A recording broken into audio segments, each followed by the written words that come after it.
really looking forward to this next conversation because one of the early adopters of the Montreal Canadiens, one Mike Kelly of the NHL Network, joins us now on the program. Mike, how you doing? Great to have you on the program.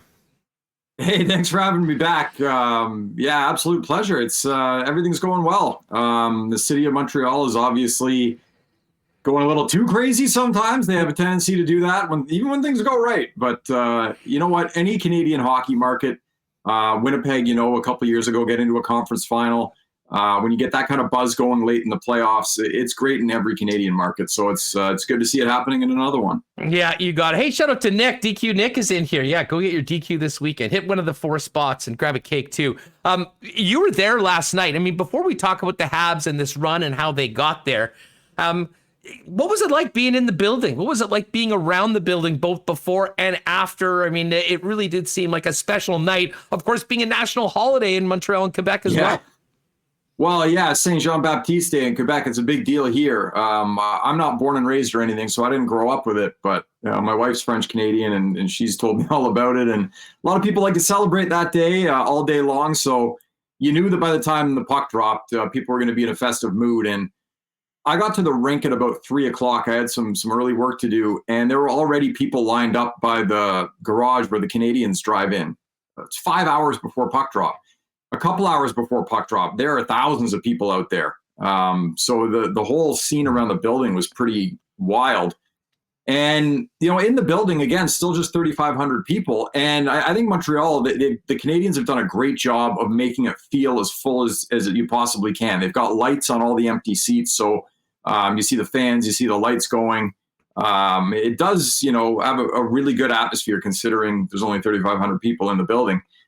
And then, when that goal went in, when Lehkonen scored, the place went absolutely nuts. We, shoot our stuff at the end of the game and then go outside, and there's people everywhere. There's riot police everywhere. I tried stupidly to get an Uber at the condo right beside the Bell Center, and there's no cars coming in that gauntlet of chaos. So I'm walking as far as I can away from the building, just trying to find a random address. I end up probably 20 minutes away from the building at a dentist office. I just plug that number in and get an Uber to come home. And then it seemed kind of okay when I left, which was probably about an hour after the game ended. But they didn't let people out of the building right away. They had to clear out all these thousands of people who were outside the building to begin with first. And then people were leaving. So there were still fans there when I was leaving about an hour after the game. And by the time I got home, about 1 a.m, I started seeing some videos of okay, there's cop cars getting flipped over and things are getting pretty crazy, which, is unfortunate. But that was it. It is. You kind of had to expect that, especially if they won. It was going to be quite the celebration, and it did seem that was always a few idiots in the crowd. But overall, yeah. I mean, this has been an incredibly special run, and it dates back to. Let's go back. I mean, people, if you haven't been already following Mike, you should be at Mike Kelly NHL. Your pinned tweet is from early in January, talking about how impressed you were with the Montreal Canadiens.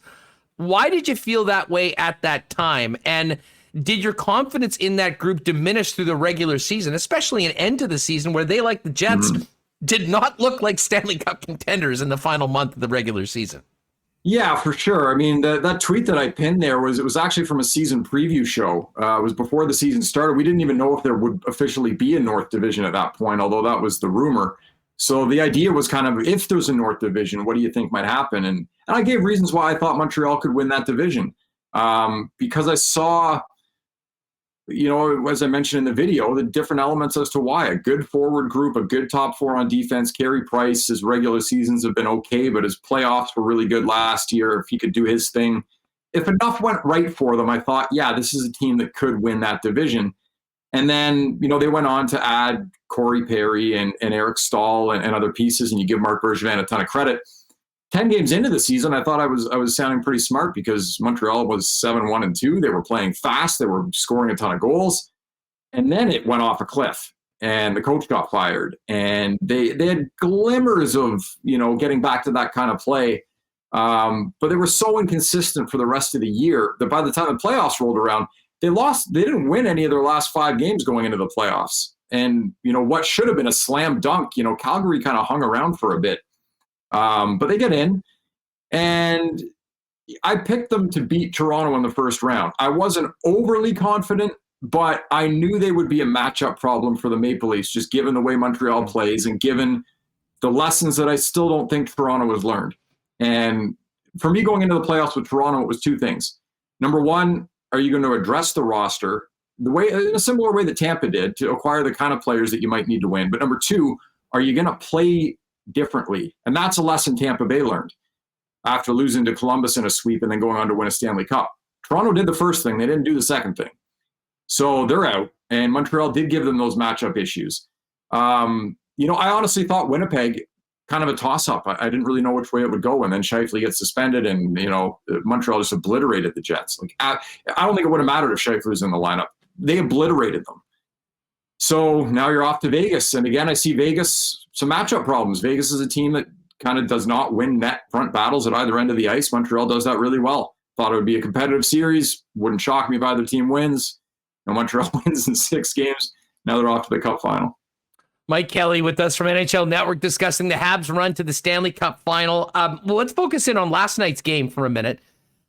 You see that there's some ebbs and flows in the last couple games, and Carey Price has made a couple big saves, but it really did seem like from the moment that Marc-Andre Fleury had that incredible gaffe in game number 3, that the Habs were the better team in all games for the rest of the season.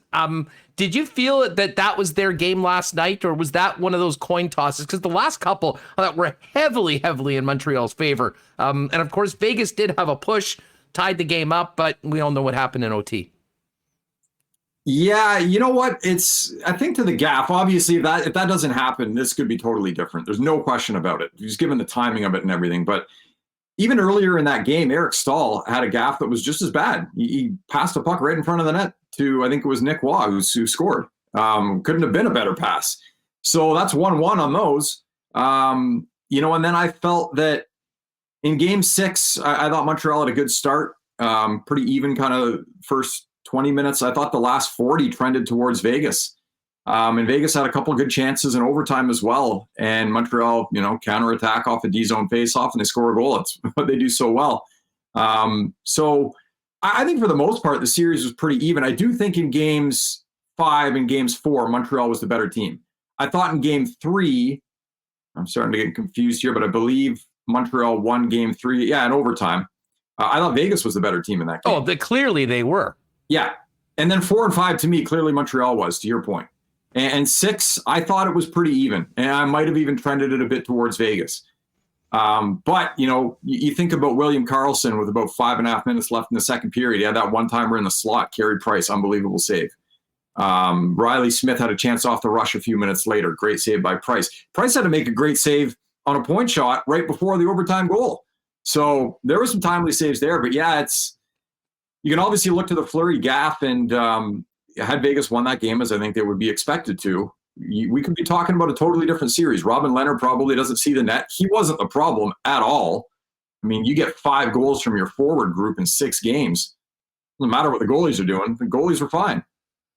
Well, and you bring up the lack of scoring. I mean, the power play, the Habs penalty killing is all world. I think 30 straight right now, and that'll win you. You can't even underestimate how important that has been. But let's talk about the forward scoring, because it was a huge topic here in Winnipeg in the aftermath, just the incredible disappointment of how that series went, how quickly the team was out, and how little anybody up front did anything. It's been interesting talking to people here on the program that, the disappointment is still there. But maybe it doesn't look as bad anymore with what they were able to do to the Vegas Golden Knights, who had just, won 4 straight against the Colorado Avalanche. I mean, what is it that Montreal is doing, Mike, from a stylistic or a defensive standpoint that has just been so incredibly effective in shutting down some pretty prolific scorers on teams that they've played over these 3 rounds? Yeah, it's crazy to think that the captains of Montreal's opposing teams don't have a point. And John Tavares only played the 1 game, right? So that's a wash. Blake Wheeler didn't have a point. Mark Stone didn't have a point. That's 10 games. And these are leaders on teams. And when they're not going, we saw how frustrated Mark Stone got, slamming his stick and had a bad turnover that led to a goal. If you're not careful, that can kind of permeate through the lineup. So what are they doing? They manage the puck really well. And I talk about puck management all the time. I think it's the most important thing in the playoffs, and more than puck possession, more than so many other things. And, again, I'll go back to Toronto. And that's the thing they didn't get. That's the thing that Tampa Bay learned. Tampa Bay did not manage the puck well in that sweep to Columbus a few years ago, and they lost. They lost in a sweep. And to a man in that lineup, not just the Barclay Goodrows and the Blake Colemans, but the Kucherovs and the Stamkos, everybody, they understood, if there's not a play, I'm not going to try to force one. And I don't think Toronto gets that still. That's, looking at Mitch Marner on the turnover he had trying to beat three guys on Brendan Gallagher's opening goal of Game 7. So Montreal takes advantage of teams that don't manage the puck well because they don't chase the game. They defend, they are patient, they execute. Their high forwards always in good position. Their defense, they don't let attacking players to the inside very often. They don't leave their game, and they execute really well. And that makes it hard, because if you're another team and you get behind, you have to start pressing. It's just, a mistake happens, counterpunch. And now Montreal's got guys that can finish. You got Toffoli, you got Anderson, you've got Caufield, you got Suzuki. Guys that have come into the mix that Montreal in a few years past didn't have. They get good chances. They struggled a little bit to finish. So for me, they have a championship recipe right now. They have the best goalie on the planet currently in the way that he's playing. They have a defense that's physical and doesn't let you on the inside, defends really well. And they have scoring on all four lines. They can play in really any situation and, don't get caught on the wrong side of the puck too often. You mentioned scoring from all four lines, and, we talked about this a little earlier this week. I mean, Tampa, very deep, top to bottom. Vegas was like that as well. And then, Montreal and the Islanders are fascinating teams in that, they have some very good players. And I mean, Matt Barzal's probably a borderline real star in this league. But you don't have certainly what Tampa has, or I think most people would say even what Winnipeg has up front. But we've seen what they have been able to do. The fourth line from the Islanders plays significant minutes in important points of time. I mean, do you think that how will this resonate within NHL front offices, knowing the pressure to get star players, the cost that comes along with them, and what lines like the Habs third and fourth line, the Islanders third and fourth lines have been able to do at playoff time at the cost that they're making in a cap world? Well, look, it's for better or worse, it's kind of a copycat league, right? So if you're watching the Islanders and the Canadiens having success, if the Islanders win, this next game, then they go to the Cup final. Yeah, we'll see. I mean, some teams are just built differently, right? There are teams that are kind of committed to what they have in terms of the cap, and they're not moving these superstar players. That's kind of what they're going to be. And it's not to say that you can't be successful that way. Tampa Bay, yes, they have a lot of star players, and they've had some assistance with the cap this year and how things worked out for them. Obviously, all things being equal, next year they won't be able to keep everybody and do all the same things. But the way that the Islanders are built and play, and the way the Canadiens are built and play, is the way that I think it's how I would approach it if it were up to me. And people can have different opinions, and that's fine. But you just think about the fourth line for Montreal in that Vegas series. It was one of their best. Armia and Stahl and Corey Perry. The third line with Anderson and Kotkaniemi. You got Toffoli with Suzuki and Caufield. And then the top line, it was their first point of the series in the overtime goal, Lehkonen, Deneau, and Gallagher. But they just shut everybody else down.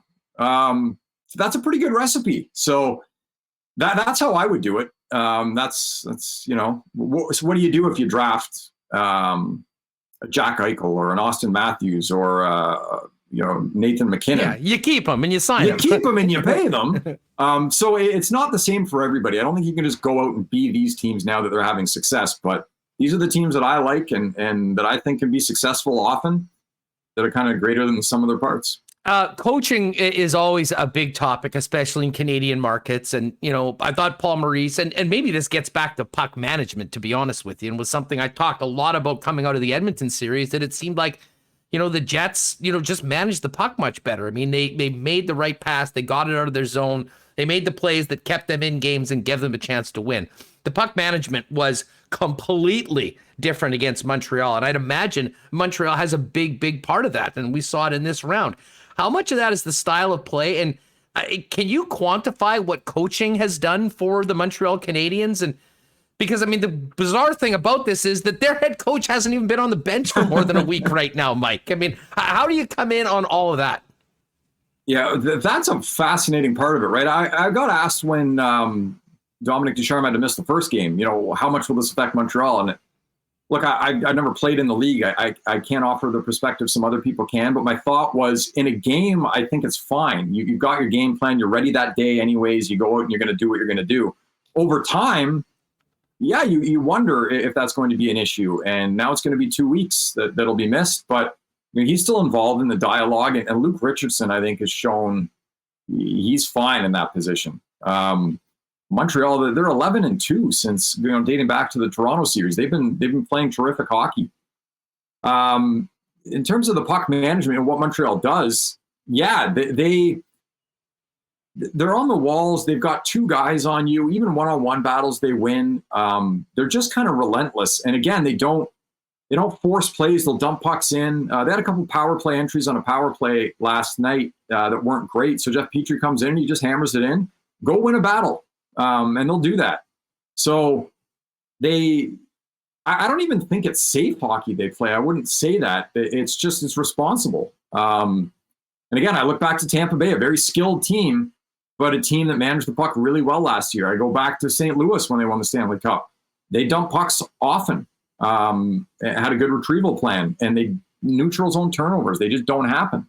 So that's a big thing. And I think Montreal understands that. And like I said, the Islanders have known that forever. Barry Trotz preaches that all the time, so I'm not surprised to see them getting to where they get to every year. I never underestimate that team for those reasons. Mike, one of the other incredible stories when it comes to Montreal is the fact that they began the playoffs playing the Leafs and falling down 3-1 with Cole Caufield in the press box and Kotkaniemi in the press box. And, again, at the same time, if you're giving credit to the coaching, you may have to wonder what the heck they were thinking at the start of that series. But it is, and certainly it's a big topic here in Winnipeg. Ville Heinola never got into the playoffs, despite the fact that it sure looked like they needed someone that could move the puck a little bit better.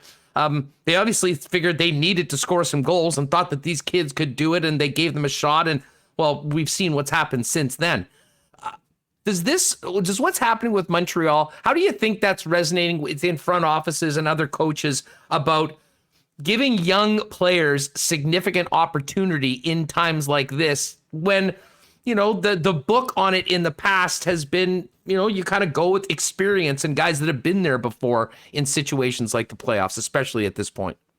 Yeah, it's a great question. I think it's easy to look back now and say, wow, what a crazy decision to bench Caufield and Kotkaniemi the first two games. Look how good they are. We don't know what would have happened if they played them in those two games on the road. I don't know. I think they'd be fine. I was critical of the decision at the time, but you just don't know, right?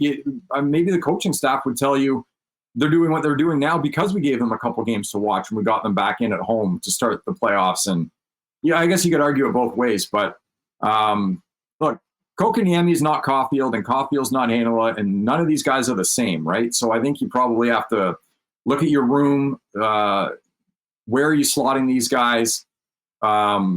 Montreal's got such great veteran leadership on that team, guys that have been around forever that have won significant either tournaments or Stanley Cups, Weber and Price and Perry and Stahl, and it goes on, that, and again, your players better than anybody, that you assume that's the best course for them. And you can't criticize what Montreal's coaches have done because it's all worked. So even though I thought it was crazy to sit Cole Caufield because all he's ever done is score goals, no matter what situation he's been put in. It's worked. So, again, I think it's situational where you got to look at everybody. Everybody's different. Every room is different. Every team's different. Every role is different. So I wouldn't blanket it and say, yeah, get the Heinolas of the world in there. Get all these young kids in there. But, hey, I say put your best players in. And that's what I said when the two guys were benched at the start of the playoffs. Just put your best players in. See what happens once you got your horses in the lineup. Lots of people in the chat talking about what we were hitting before with the $10 million players and the narrative of the fact of the matter is that there, with the exception of Carey Price, who is a goaltender, there has never been a player making $10 million to even win a playoff series. And I realize those big salaries are more recent over the course of the last 5-6 years. But how much truth there is that to that? I mean, if you're a general manager right now, Mike, I mean, like to your point, I mean, if you have Austin Matthews, you're signing him and you're going to do it. But what are we learning about the way teams are put together, especially going into a free agent market with a flat cap where what's been happening is the middle and lower class have really been getting squeezed as the focus has been on these big stars. I mean, how do you see what we've seen happen so far, even taking Carey Price out because it is somewhat of a unique situation. He is a goaltender. I mean, for putting together rosters, what sort of pressure is it being on in this flat cap, having these big stars, and how problematic is that for a team like, for instance, Toronto, who, all things being considered, I thought Kyle Dubas did a pretty good job of surrounding those star players with enough talent to actually win some rounds? That's a terrific question. And nobody saw the flat cap coming, right? So I think if you're a team like that, you're expecting it to go up, a little bit each year, and it doesn't. So again, you're responsible in the end, but nobody could have seen that coming. I've done a lot of research, even recently, into what wins in the playoffs. I'm really trying to understand if there's a formula here from all the data that I look at. And there are things that stand out. There's some things that are noisy. There's some things that I think have some merit, but there's not a clear, do these three things or have these, this type of lineup and you're golden every year. It doesn't exist. Not that I can find anyways. So I don't think it's impossible to win a playoff series or go far in the playoffs if you have a $10 million player. Like I said before, I'm a bigger believer in balance throughout the lineup, and that's how I would approach it. But, you mentioned Toronto, and they've got a couple of guys, Marner, Matthews making 10, and Tavares is over 10, and, Nylander is around 7, and all that. Just such a large allocation of your money to a handful of players. It's going to make it tougher each year now going forward because you are probably going to lose Zach Hyman, who's a guy that plays above his money and above his weight. And you're probably going to lose Kerfoot or Dermott in the expansion draft. Simmons, Thornton, will they be back? I don't know. What you need in the end that just shows up time and again is value for production. And you can get that with RFAs. And it's not a thing that you can go out and actively do. It just kind of happens at the right time. Cole Caufield, the impact he's having, Nick Suzuki, the impact he's having. If these guys were 5, 6, 7 years into their career, they'd be getting paid a lot more money. Your team would look different. So that kind of timing's a part of it. Toronto example, you get Jason Spezza on a league minimum deal. That's great value for the kind of production that he brings. The more of those you can do, whether it's entry-level deals or veteran contracts, what have you, the easier it'll be to figure the rest of it out. But yeah, there's no question when you've got big anchor contracts, it makes everything that you do around you harder. And with the flat cap, everything going forward just becomes harder. Well, and that was going to be the case for guys in the middle and lower class of free agency anyways. But I will say that I think that the performances of Montreal and especially the performances of the Islanders will help out in a big way some of those guys that maybe we're going to get squeezed down to the league minimum. There might be some teams that sort of reevaluate the priority of getting guys in those bottom 6 that can do some of the things we're seeing in these playoff teams right now. And that might help the guys get a few more bucks. But again, the money is so scarce, especially with some teams already over the cap before they even go in, like Tampa. I mean, they're not adding anything. They're figuring out a way to get under the cap going forward. It's going to be a fascinating off-season market when it comes to free agency, especially coming out of an expansion draft with everything that goes along with a new team coming into the league. Yeah, no question. And there's some big names out there too, right? So it will be for sure. Dougie Hamilton, and under normal circumstances, what would this guy be pulling in? It'd be a big number. It sounds like Carolina and Hamilton are pretty far apart, and he made test free agency. Philip Deneau. What do you pay a guy who I think probably on a star-studded team would be a perfect third-line center and has produced, almost nothing offensively. I think he's just got 3 assists in the playoffs, but I can tell you the job that he did against Matthews, the job that he did against the Jets' top players, whether it was Wheeler and Connor and Ehlers as Scheifele was out, the job he did against Mark Stone in the top line. A lot of these guys had no points. What do you pay a guy like that? I'd anything under 6. Here's your check. Please come to my team. No problem at all. That's me. But it'll be definitely interesting for sure. Oh, Mike, this has been so much fun. Hey, can't have you on without talking about Game 7 tonight. Islanders, and you again, we talked before about the Habs. You've been one of the guys that has been in on the Islanders for a long time, starting with Barry Trotz and what he does. And there's some similarities you can make between Montreal and New York, which would be such a fascinating series. I picked the Islanders to win Game 6. I figured that is a team that is absolutely built to put an 8-0 embarrassment like happened in Game 5 behind them. Less confident tonight, but I certainly do think this will be a close game, and will probably be up for grabs in the third period. Who knows? Maybe we'll even get overtime. Just thoughts on this series so far and the challenge for the Islanders to do what most people thought was impossible tonight in Game 7. Yeah, well, you look at the last 2 years in the playoffs, it has been impossible. Nobody's beat Tampa Bay twice in a row, right? And Vasilevsky's put up crazy numbers after losses, and the last time they were in Tampa, it was 8-0. And I think you make a great point, though, about a team being able to park it. The Islanders can park it. And, Barry Trotz is a great I probably have Trotz and Cooper easy in my top 5 coaches, maybe both top 3. They do such a great job.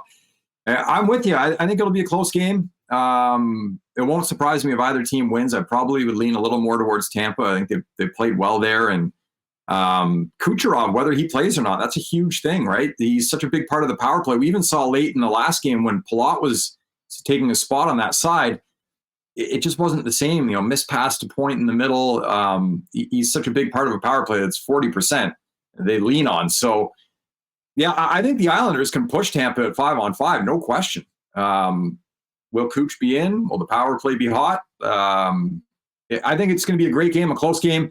And for all the people out there saying that, Islanders Canadiens would be a terrible series, I think Islanders Canadiens would be the better series if you're just a casual fan that wants to watch, entertaining hockey. Tampa Bay would play it a little different, I think, against Montreal. And I think it'd actually be a little more open with the Islanders and Montreal. Obviously, they both like to defend. They both don't jump into mistakes at all, but they counterpunch really well. I actually think that would be a pretty good series if we see it. And then think about the history, right? Like the Habs and all their cups and back to 93, and the Islanders and all their cups and back to the 80s. And, they played in the conference final in 93 too. I mean, we still remember David Volek bouncing the Penguins. And I mean, that was the craziest year too, because that was divisional playoffs back in 93.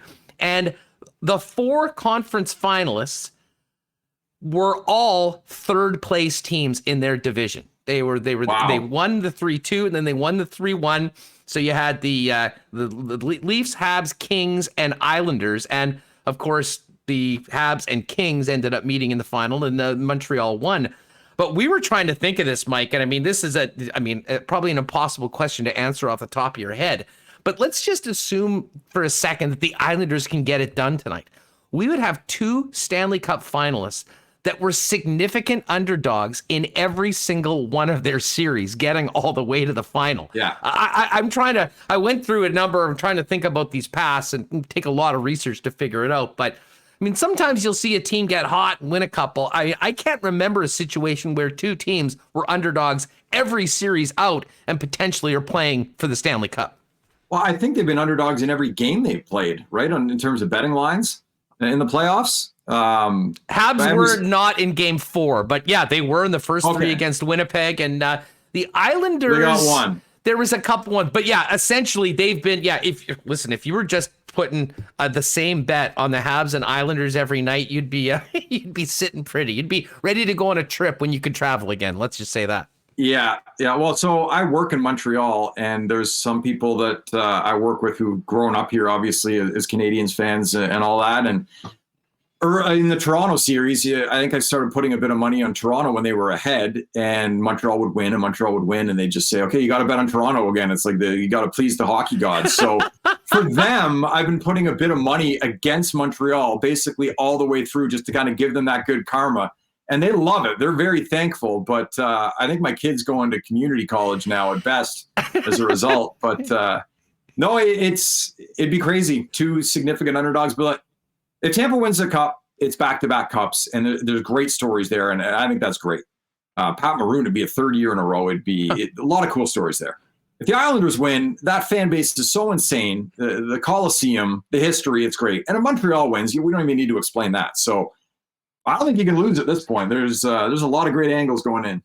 Yeah, well, we got Game 7 tonight, which should be amazing, and Game 1 of the Cup Final on Monday night. We'll get ready. Mike, thanks so much for doing this. We always appreciate your time, and enjoy the Cup Final, and hopefully we can maybe have another chat at some point in and around the expansion draft or before free agency, because I know you and the gang on the NHL Network have a lot of great content on that. Hey, happy to do it. Always love chatting with you, even going back years and everything, and glad to see the success you're having, and I see all the clips and everything, so thanks for having me on, and happy to do it again. Our pleasure, Mike. You be well. Enjoy the Cup Final. We'll talk soon. There he is, Mike Kelly. If you're not following Mike already, you're making a mistake. Get on that at Mike Kelly NHL, and you can see all of his work as well, reporting on the Cup Final for NHL Network. Jeff Hamilton coming up in just a second. Big shout out to our good friends at Not Auto Corp at Waverly and McGillivray for their great support of Winnipeg Sports Talk. Why not get into the vehicle of your dreams at a great price with the help of the Not team? And I got to tell you, something pretty cool coming up at Not as well. They're looking forward to launching the Car Lab. It's a major service department expansion and a new custom vinyl graphics wrap division for business and personal vehicles to customize rims, accessories, vinyl, second skin color changes, etc. It's all at the Winnipeg Car Lab. You can stop by on the long weekend, see some exciting changes, or anytime out at Waverly and McGillivray. And you can find out more on this at not.ca.